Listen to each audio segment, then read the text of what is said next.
Hello అండి అందరికీ. Chicken curry ఎలా చేయాలో చూపిస్తున్నాను. ముందుగా చికెన్‌లో కొద్దిగా సాల్ట్ వేసుకొని బాగా కడుక్కోవాలి. తర్వాత కారం, పసుపు, అల్లం వెల్లుల్లి పేస్ట్, కొద్దిగా గరం మసాలా, ధనియాల పొడి, కొద్దిగా ఆయిల్ వేసుకొని బాగా కలుపుకొని 10 నిమిషాల వరకు పక్కన పెట్టుకోండి. తర్వాత స్టవ్ ఆన్ చేసి పాన్ పెట్టి 2 టేబుల్ స్పూన్ వరకు ఆయిల్, కొద్దిగా స్పైసెస్, 1 వరకు మిర్చి, కొద్దిగా పుదీనా, 1 వరకు పొడుగ్గా తరుముకున్న ఉల్లిపాయ వేసి కలుపుకోవాలి. ఉల్లిపాయ మగ్గిన తర్వాత half teaspoon ginger paste, half teaspoon పసుపు వేసి కలుపుకోవాలి. ముందుగా మ్యారినేట్ చేసి పెట్టుకున్న చికెన్ వేసి బాగా కలుపుకోవాలి.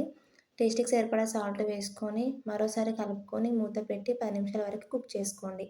10 నిమిషాల తర్వాత ఒకసారి కలుపుకొని గ్రేవీకి సరిపడా 1 గ్లాస్ వరకు వాటర్ వేసుకొని మూత పెట్టి మరో 5 నిమిషాలు కుక్ చేసుకోండి. 5 నిమిషాల తర్వాత కలుపుకొని లాస్ట్‌లో కొద్దిగా చికెన్ మసాలా వేసుకొని 2 నిమిషాల వరకు కుక్ చేసుకోండి. అంతే అండి, చాలా ఈజీ. నా వీడియో మీకు నచ్చినట్లయితే లైక్ చేయండి, సబ్స్క్రైబ్ చేసుకోండి. Thank you.